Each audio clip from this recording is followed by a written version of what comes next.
구하라 그리하면 주실 것이요 찾으라 그리하면 찾아낼 것이요 두드리라 그리하면 열릴 것이니 지혜의 문을 두드립니다. 안방으로 찾아가는 명사들의 명강초대 굿클래스. 네, 오늘은 또 어떤 강의가 준비되어 있습니까? 용춘 씨, 네. 몸이 아프면 어디로 가시나요? 보통 병원을 가죠. 예, 병원. 네. 그렇죠. 그럼 마음이 아프면 어디로 가시죠? 몸이 아프면 병원에 가듯이 네. 우리가 마음에 문제가 생기면 또 찾는 필요한 곳이 바로 심리 상담입니다. 네. 그렇죠. 그렇죠. 근데 이 심리 상담에 대해서 좀 약간 우리는 잘 알지 못하고 찾아가는 게 좀 두렵잖아요. 그래서 우리가 이 심리 상담이 어떻게 이루어지고 심리 상담이란 게 무엇인지 오늘 알아보는 시간을 가지겠는데요. 오늘 모신 분은 장성숙 교수님이시고요. 심리 상담의 모든 것 알려주시려고 모셨습니다. 와! 네, 안녕하세요. 반갑습니다.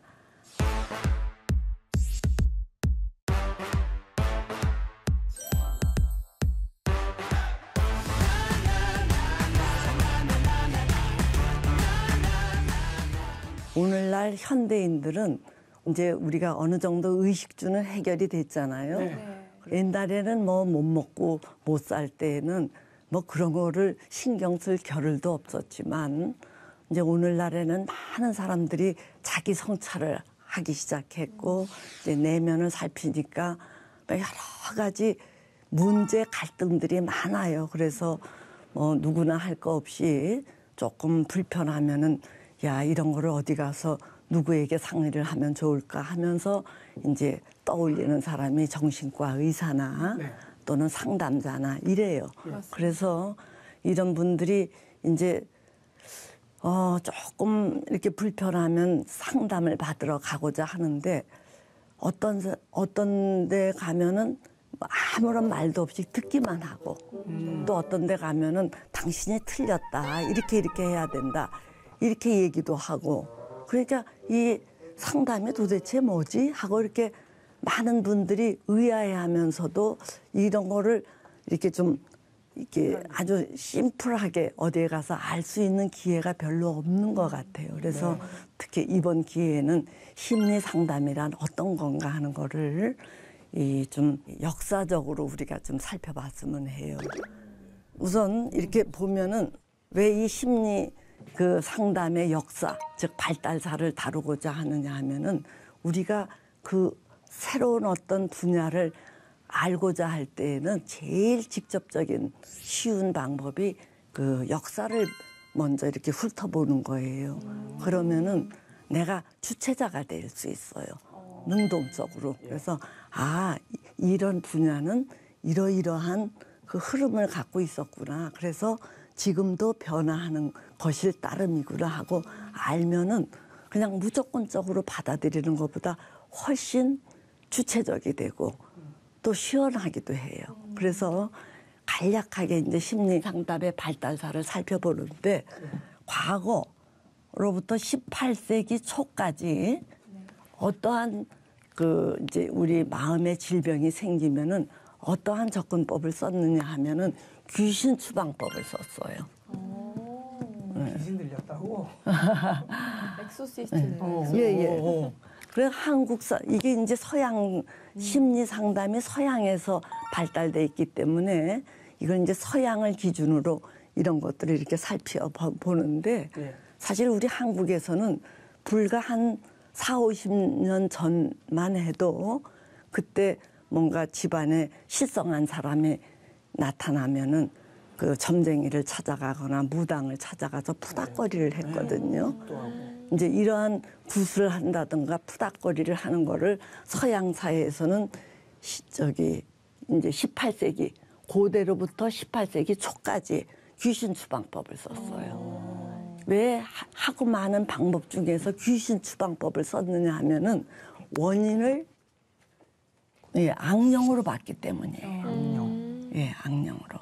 자, 그런데 그 어떤 것보다도 우리가 어떤 문제 해결을 할 때 원인을 뭘로 상정하느냐 하는 게 굉장히 중요해요. 그 원인을 뭘로 본다라고 할 때 거기에 적중하는 방법을 우리가 모색을 하기 때문에 이 원인론이라는 게 굉장히 중요하거든요. 근데 악령으로 이제 봤는데 왜 이 시대에 하고 많은 이유들 중에서 악령으로 봤느냐 하는 거는 그 시대적인 배경하고 무관하지가 않아요. 그 시대가 신본주의 사회였기 때문이에요.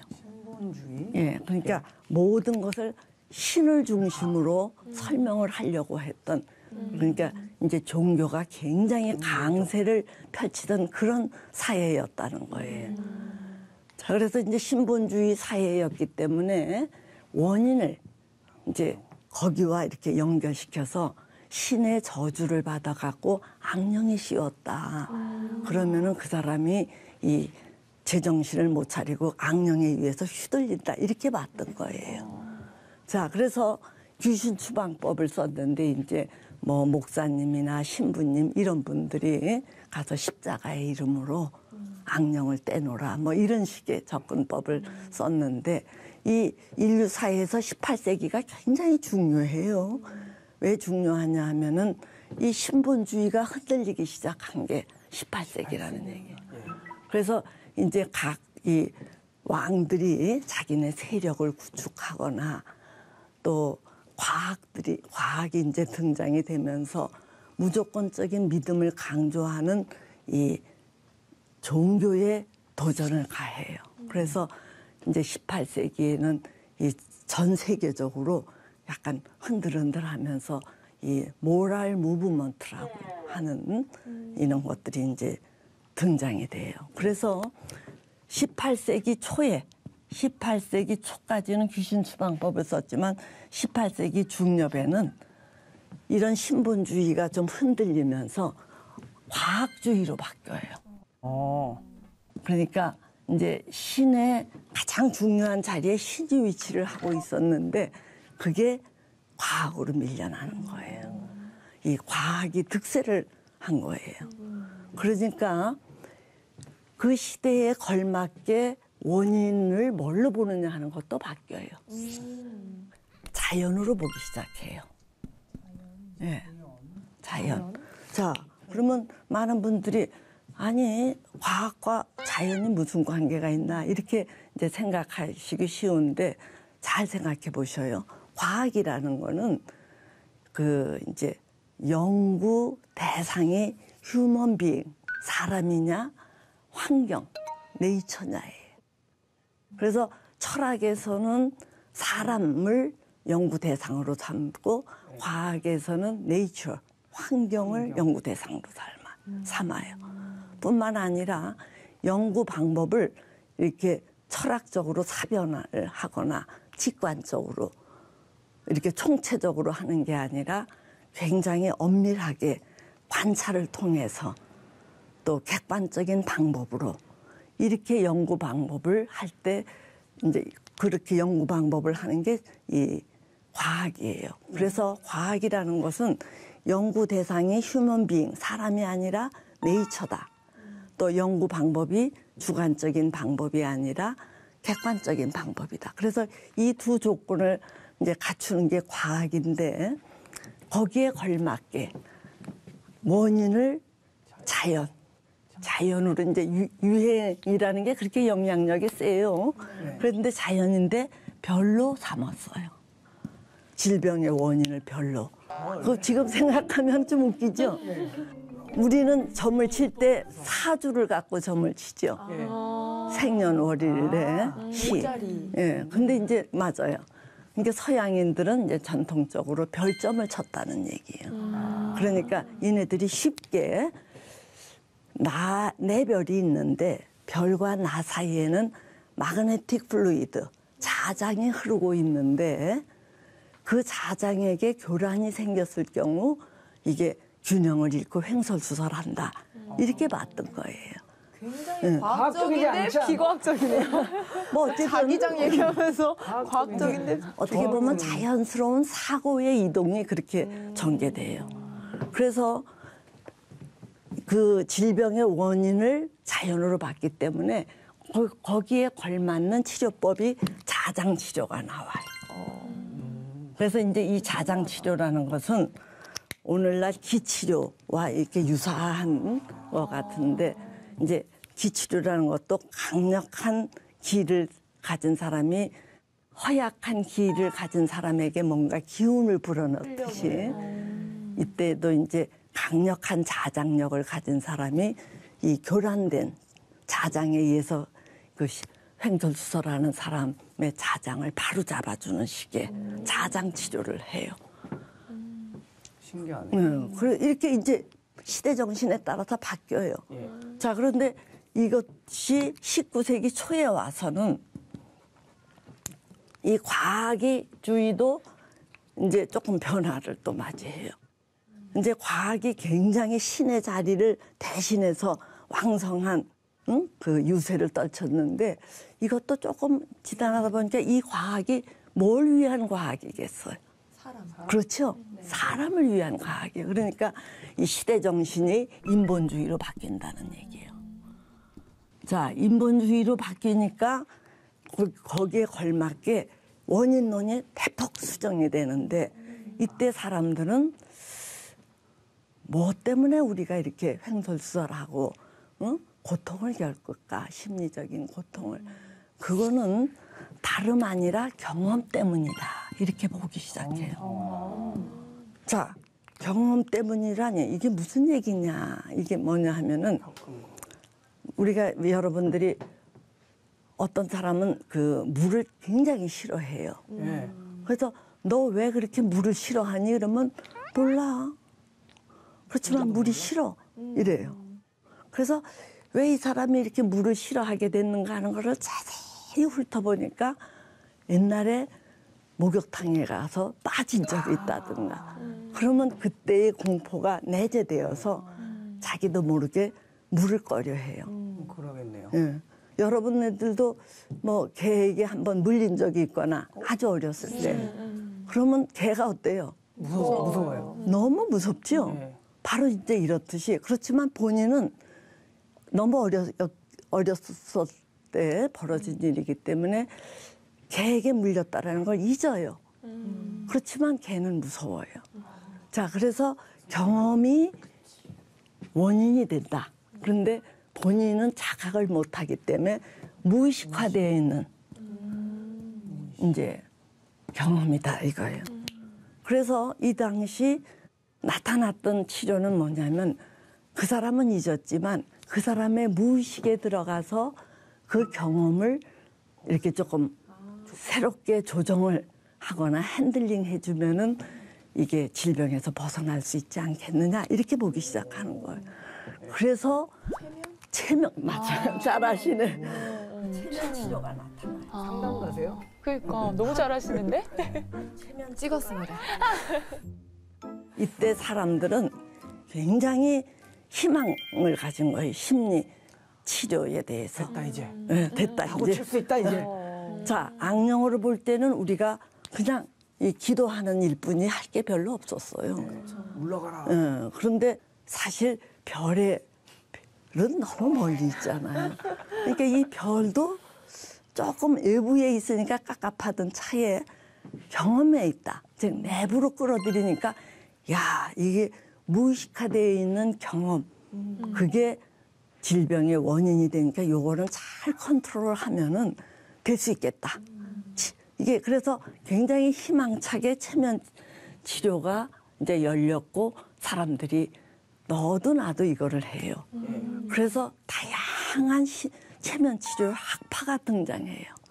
뭐 낸시 학파, 뾰슈게 학파, 살페트르 학파 뭐 이렇게 다양한 체면 치료 학파들이 나타나서 경합을 벌리고 막 이렇게 했는데 이 체면 치료도 조금 이제 처음에는 치료자가 이제 그 사람의 체면을 이제 무의식에 접근하기 위해서는 의식이 가로막혀 있으니까 의식을 좀 잠으로 떨궈 놓고 그 사람 무의식에 접근해서 이렇게 해라 저렇게 해라 치료자가 이렇게 주도성을 갖고 해요.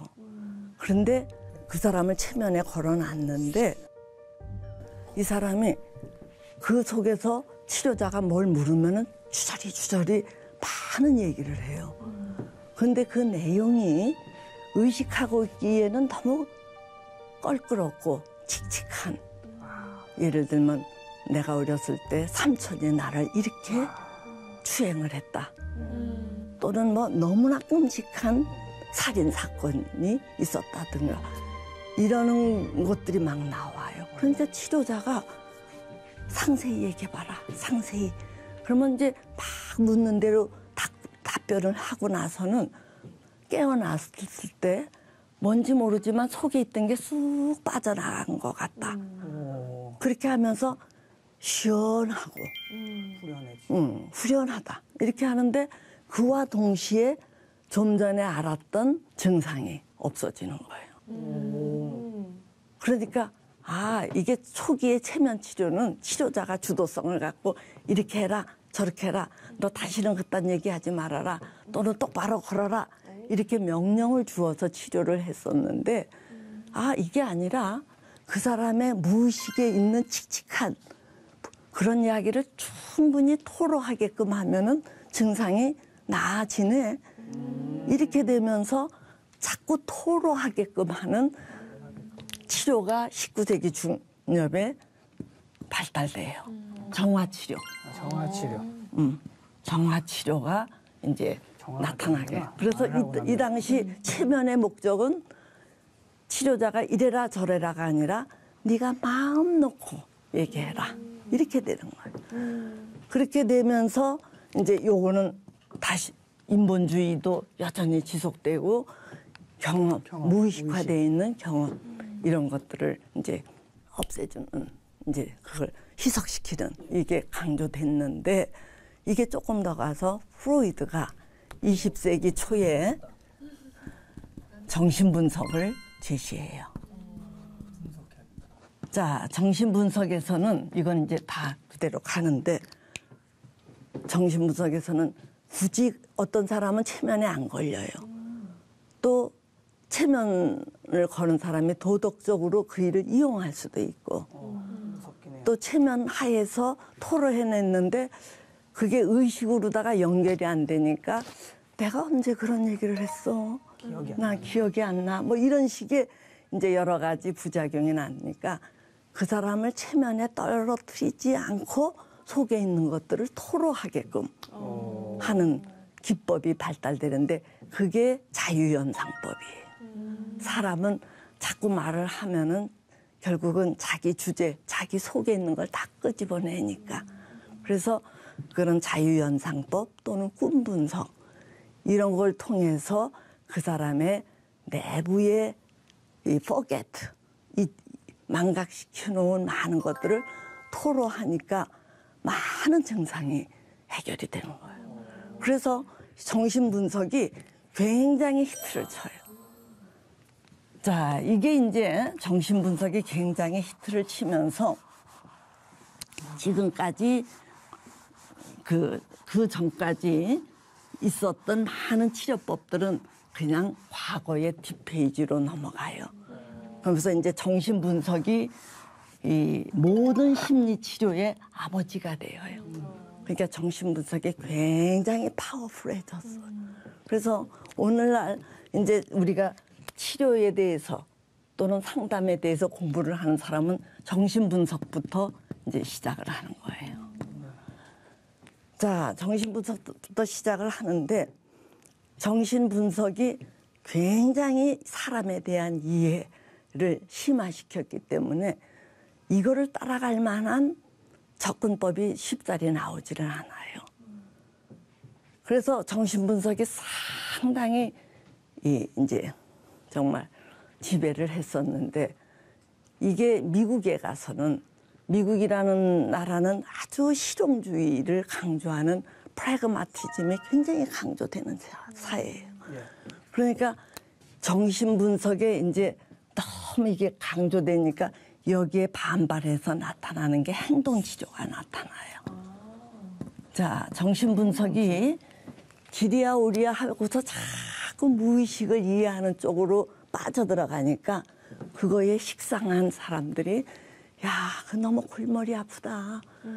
그래서 과하게 입각한 행동치료를 하자. 이렇게. 행동치료라는 것은 빈도, 강도, 이제 이런 것들이 부적응의 행동으로 나타나는 빈도나 강도를 잘 살펴서 그거를 퇴치시켜 주는 거예요. 여기는 학습의 원리를 따라요. 그래서 자, 네가 그렇게 하는 것은 강화를 받았으니까, 즉 재미를 봤으니까 그렇게 하는 거 아니냐. 또 그거에 대해서 처벌을 자꾸 주거나 무관심하면 속어가 된다. 이런 학습의 원리를 따르는 접근이에요. 그러다 이제 이 파전이 막 벌어지니까 여기는 너무 무의식으로 가고 여기는 너무 과학 하면서 기계적으로 가니까 여기에 대해서 또 반기를 들고 나타나는 게 인간 중심 상담이에요. 이제 이거는 상당히 기독교 계통에서나 또는 일반인들이 좋아해요. 이거는 뭐냐 하면은 부모에 의해서 심어진 아이디얼 셀프와 실제 자기 수준인 리얼 셀프 간의 격차에서 이 중심을 못 잡고 부적응을 보이는 거다. 그러니까 치료자는 그 리얼 셀프를 잘 있는 그대로 수용하고 지지해서 키워가는 게 바람직하다. 그러니까 듣기에도 아름답고 또 쉬워 보이니까 이제 종교인, 일반인 또는 이 교사들에게 히트를 쳤어요. 그런데 그렇게 하다 보니까 너무 존중, 공감, 정서만 강조하는 것 같으니까 이거에 반기를 들고 또 나타난 게 인지치료예요. 인지치료. 네. 인지치료 많이 들어본 것 들었어요. 같아요. 인지행동 수정 뭐 이런. 여기에서는 사람의 주무기는 뭐니 해도 사고인데 사고가 삐딱해지니까 정서나 행동도 삐딱하게 나오는 거다. 그래서 그 사람이 비합리적인 사고하는 것을 발굴을 해서 그거를 합리적인 사고로 바꿔주면은 이제 치료가 된다. 이런 입장이에요. 그래서 오늘날 현대 사회에서는 주요 접근법들이 대충 이런 4개예요. 네, 그러니까 여러분네들이 어디 상담을 가시면은 상담자가 이런 접근을 필 수도 있고 이런 것도 있고 이렇게 서로 다른 거를 핀다라는 걸 이해하시면 좋겠어요. 뭘 하실지는 모르네요. 이게. 그렇죠. 그러니까 미리 내가 찾아갈 상담자는 어떤 접근을 피는 분이지 이거를 알고 가시면 좋다는 얘기예요. 또 본인도 이러한 여러 가지 접근 중에서 내가 조금 더 끌리는 쪽으로 가시는 게 좋아요. 혹시 궁금한 거 있으면 질문. 뭐가 좋다 이런 거는 없겠죠, 당연히. 예, 뭐 그러니까 당연히. 이제 사람은 너무나 다양하고 네. 문제도 너무나 이게 다르니까 어느 하나의 접근이 전체를 커버를 못 해요.